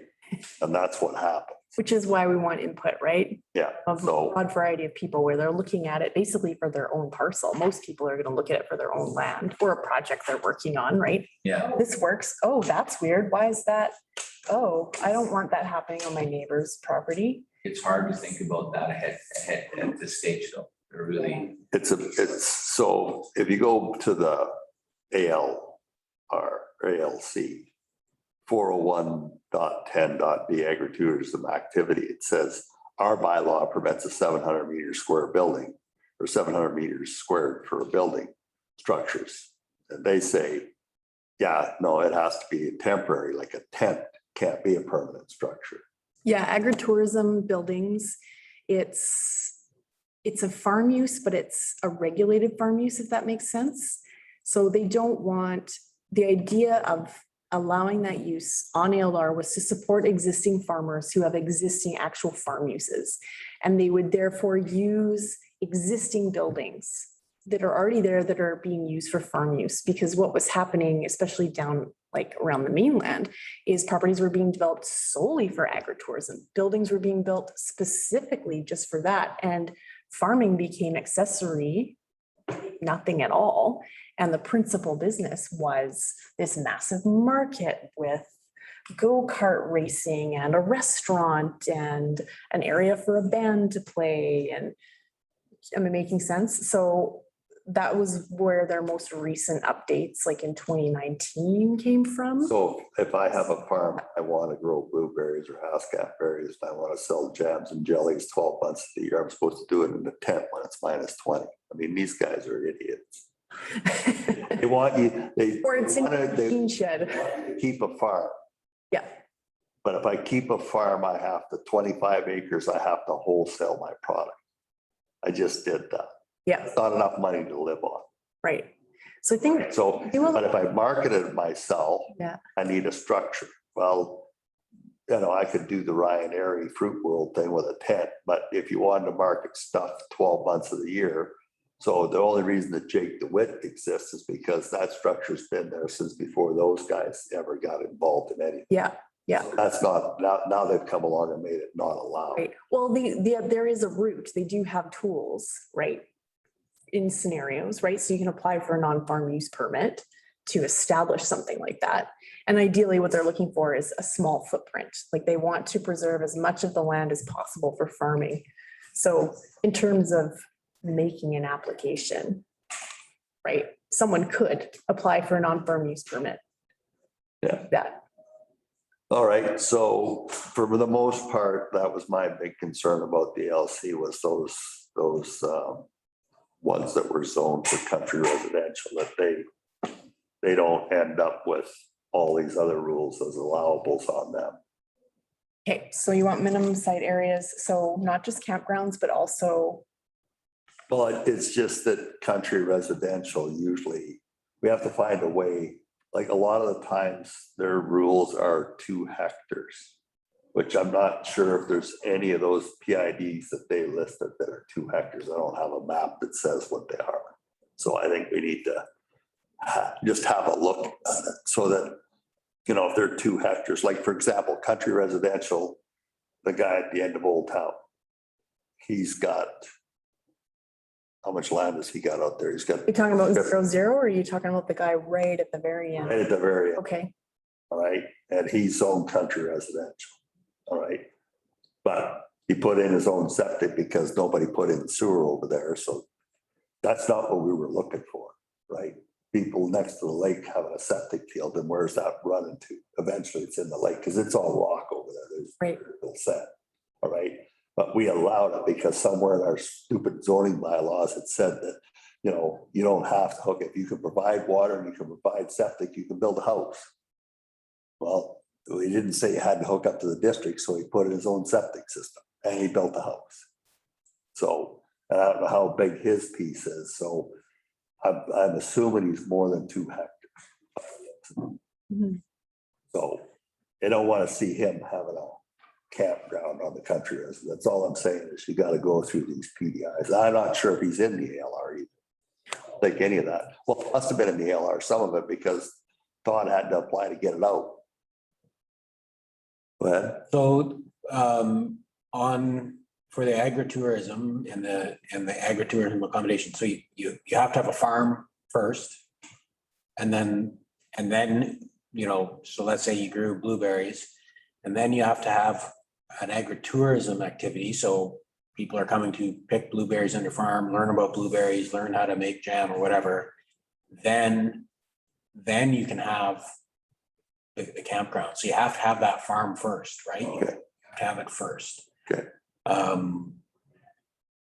I think it would be, yeah,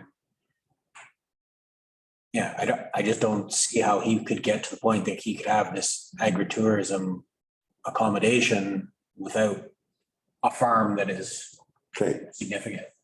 So like I said, I'm not I'm just going, and you read through this and then they say that these properties are actually still listed in LR. And if they're up to, all I'm doing is looking at the size, the 2 hectare size. Yeah, those are mostly the ones around Mayor and Parksville down towards Green Road. And then some up further north going up towards Malaqua. There's a few little ones. Those are the only ones. The rest of them are all not in the ALR at all. Like they're out. So. So, I guess, should we have the conversation about the zoning bylaw feedback, or did you get that from the earlier conversation? I mean, is there anything else in the whole zoning bylaw we've looked at that jumps out and says, An issue?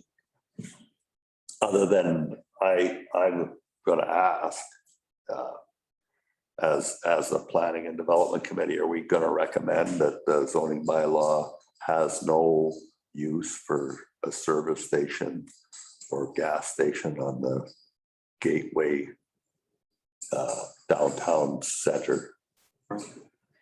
So I thought in the C1 zone, so that's mainly downtown, that's the town center local commercial. We could simply remove I think mobile motor fuel establishment or mobile, whatever, we can just remove it, right? So you can't have any new gas stations. Sorry, I have to get up, because It's pretty. even with glasses, I Can you zoom in on that? No. So all these really light pink ones. Go out, Go to the website. just go to the, just stay on that slide and then zoom in on the slide. And then everything that fronts on Main Street. Slideshow. Except for where, that's the old one. There you go.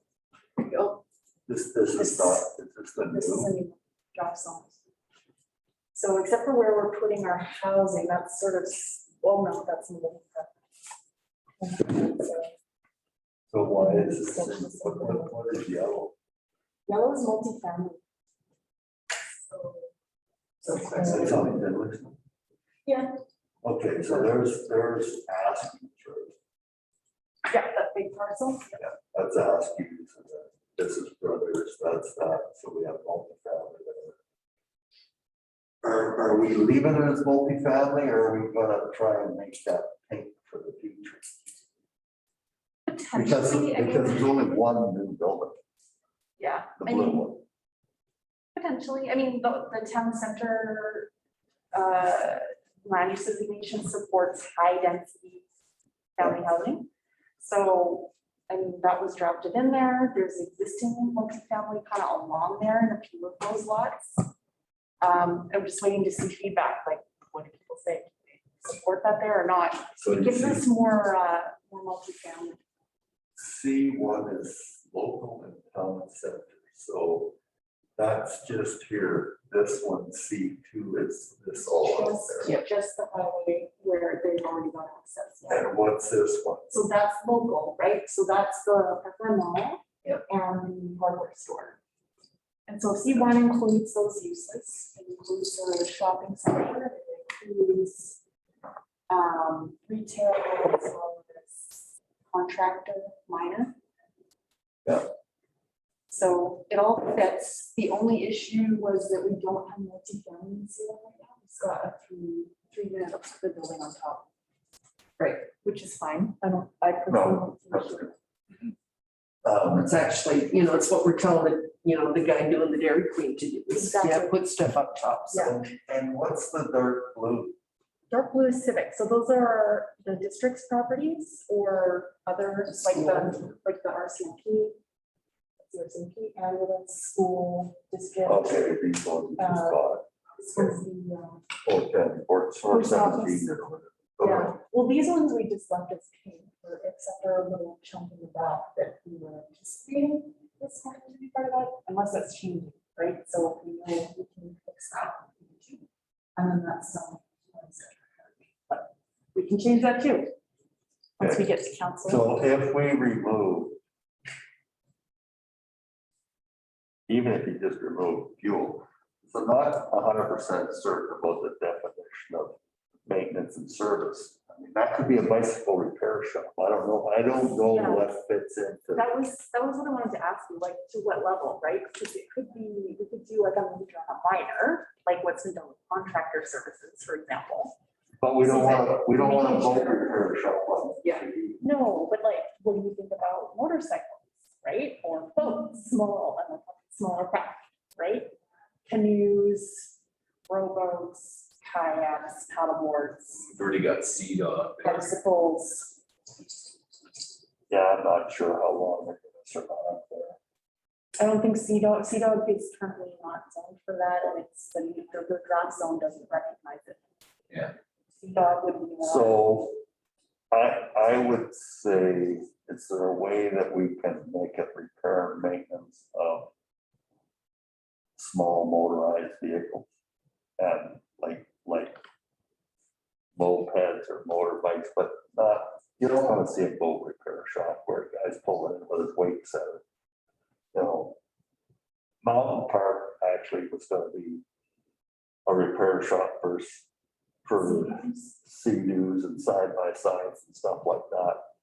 So if we made it that you had a repair shop for OBR, might be a lot, but even that, Yeah, just. But I think that you know, the market will kind of determine that as well. Like guy who's fixing cars, you know, he's gonna want lower rent or something. So he's may move to the industrial park or somewhere else, like, Parcel size As and the- and cost. yeah. So I think there's maybe we definitely look at repair shop and see if we can tweak it a little bit, Why but don't we just remove that one item where it says fuel? well, I mean, if we move motor vehicle service station from the C1, and then we could actually change the zone of where the service station's proposed now on the Transcanada and the traffic circle. If we change that to highway commercial, that could kind of close that door to service stations in town, while at the same time allowing that one to continue as it is. C2 still will allow the hotel. Yeah. C2 will still allow the hotel as well. So just rezone that property or, yeah, change that property. Yeah. So that It could impact what's on the second floor, because they were wanting to open that up for potentially like another tenant who's like offering some kind of education or for offices or something. that's fine. That's, Let's, for right now, for our zoning bylaw review, let's just, I mean, they can apply for a variance if they don't get in time and we actually adopt the zoning bylaw. It would be a variance, but it would be an amendment to allow those other uses on the second floor. Like, so if we. No, move to them allow the C2, service, the gas. the If gas, we take the way it is right now, it's in downtown center, C1, if you take the fuel out of it, that accomplishes that there's not gonna be a guy build a gas station. But- council can not What, issue a permit based on. yeah, another option which we're doing for the golf course as an example, and then a property on 2 Mile where like they have a use that exists not in the zone, so it's like a special regulation where it's like, you know, golf course can be on this parcel and someone's looking for heliport, so a heliport can be in the country residential zone on this parcel. So we could look at that one, keep it C1 and have a special regulation where they can have a service station, but nobody else in C1 could have a service station. I really don't care how we do it. Yeah. I just don't want somebody coming on behind a piece of paper. Yeah. That's it. So, and that's only can be done in our current upcoming zoning bylaw. The existing one exists. If he beats us to the punch line, okay. But then if he's looking at what our zoning bylaws are, and you send him specifically an update that, you know, what this is gonna get passed, he's gonna find out that, then he has to come in here and have a chat with council, and it's the council's decision of what happens, but if I had caught this 5 months ago, I'd have said, what are we doing? Like, we don't need a gas station downtown at all. I would have 5 months ago said, take that line out of there. Sorry. No, understand. And I think Deb and Brian would agree that yeah, that was, we were, all three of us were on the OCP. That was never our intention, is to have a service station on Main Street. Never. Look at the form and character, it's commercial, office, residential. Commercial, residential, residential, residential. So it didn't say, you know, stop here to buy gas and a donut. We don't have a lot of downtown space. We need it to be boutique stuff, different things, unique, that people want to come here. This is the only place you can get it, right? That's what would make our downtown. You know, like in Banff, they got that Christmas store. I mean, and where is it? On the highway there going from Kamloops down, there's a Christmas store there in Bold, is that what it's called? Falkland, maybe? yeah. Right on the highway. Anyway, it's something unique that everybody seems to know about, and that's what they go there for, right? So that's why, you know, box store. I mean, Walmart, Canadian Tire are looking for what, 10,000 square foot spaces? I don't know, I'm asking, like, I would think that, yeah, they're looking for probably larger spaces than we could accommodate in our downtown, so. yeah, so we just put in our zoning bylaws to say that we don't approve of, however that's worded, you know, so many square feet above. And I've seen it where, you know,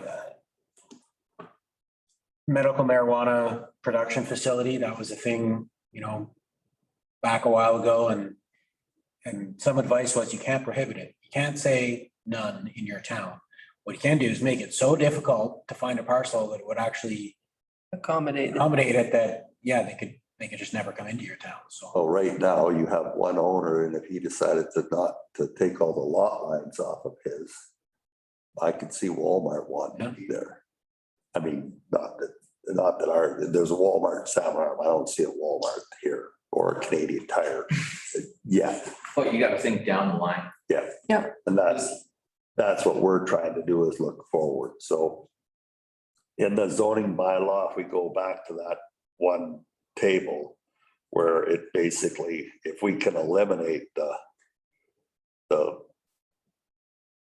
even the line in section D where it says fuel pumps, gives you a setback for them. So in our current zoning bylaw, BL 101, you're basically section C, setbacks for commercial sections.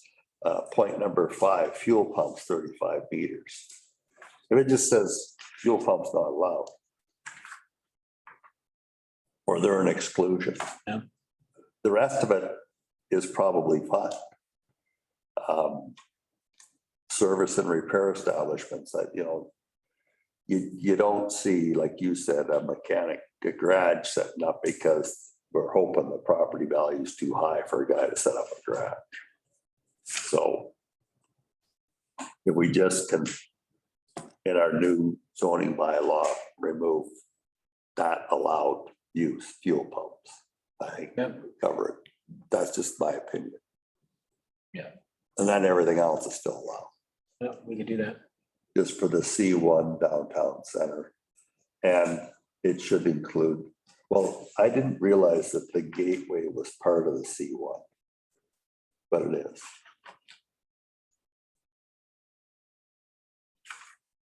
Because you got that whole area there in the same color as the other lots.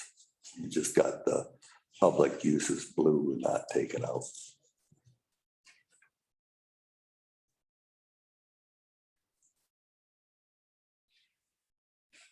Is there anything else we wish to discuss? Does that make any sense? Oh, yeah. Yeah, for sure. We're, you know, we'll make, we have a lot of changes to make, so we'll make the changes and we'll track them and then present another document. Yeah, I mean, does it make sense to not have fuel on Main Street? Yeah, Just say, I think your main street should be like almost exclusively pedestrian. Mhm. You can walk down the sidewalk, Not you get- have to worry about getting run over. They look in a window, see something they want, they go in, they're not driving their car from shop to shop. Yeah, that's why I think the off-street parking, you know, rather than, was always such a big thing with the OCPs, you know, so that would, like, I know this is extreme, what if Main Street didn't have any vehicles?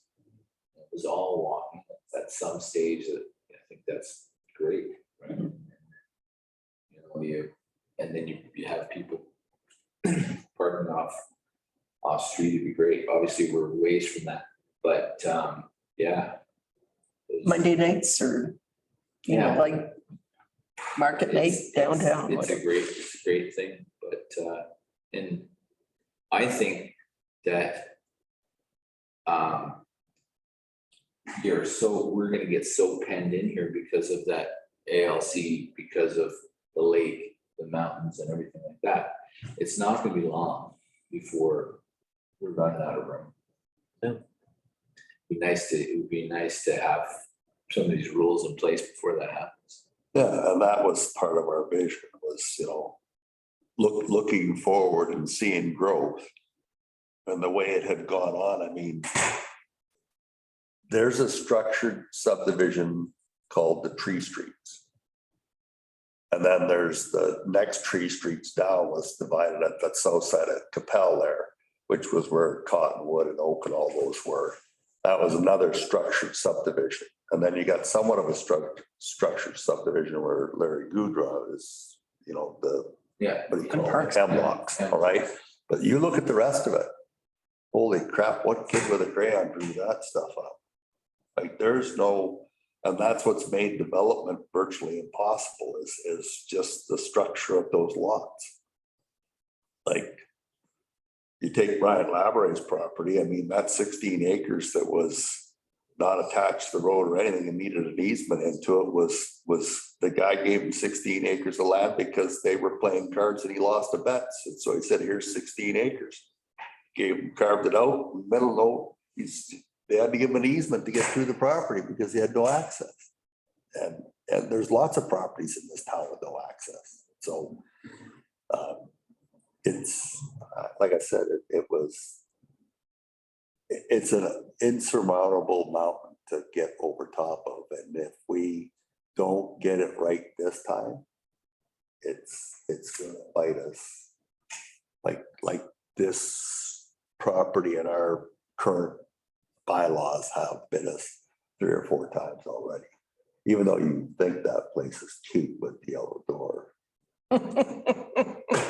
The neighbors screamed about it, the same as the one on Oak. The neighbors screamed about that when a guy built a basement 10 feet in the air.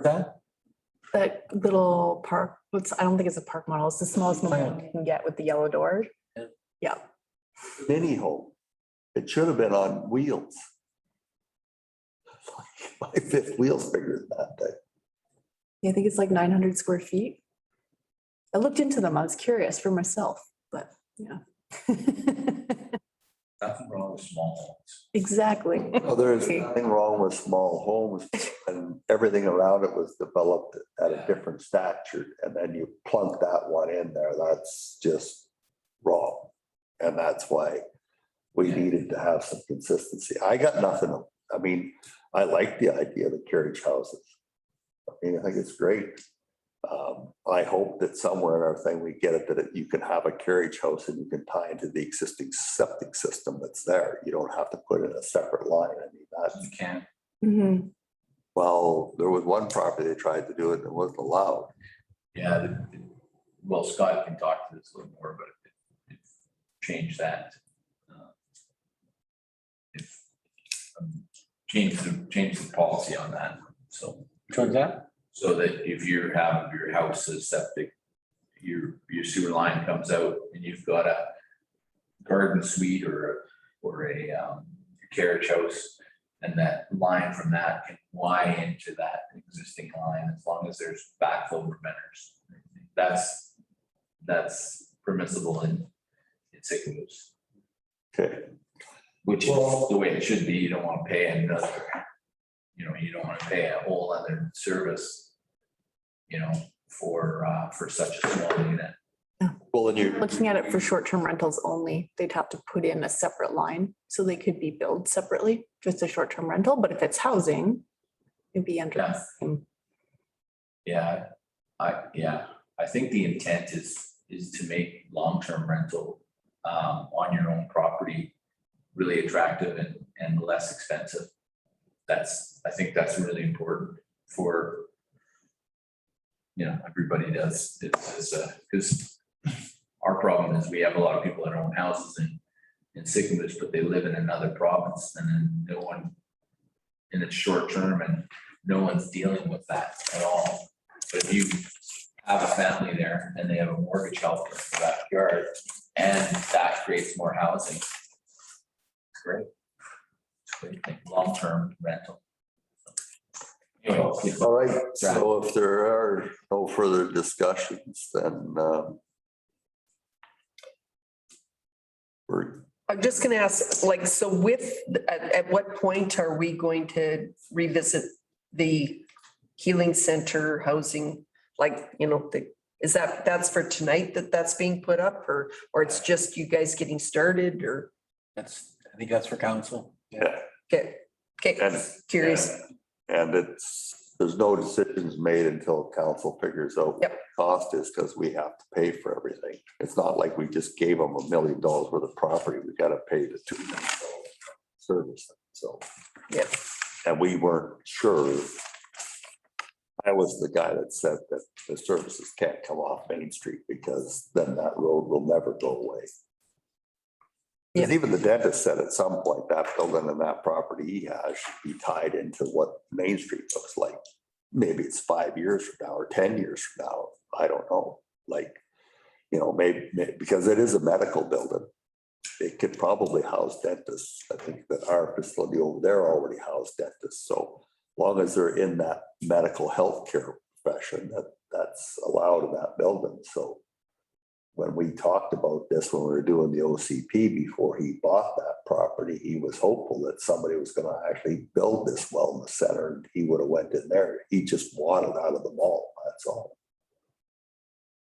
So he bought that building and renovated it. So anyway, if that's it for the thing, then I guess the next thing is adjournment.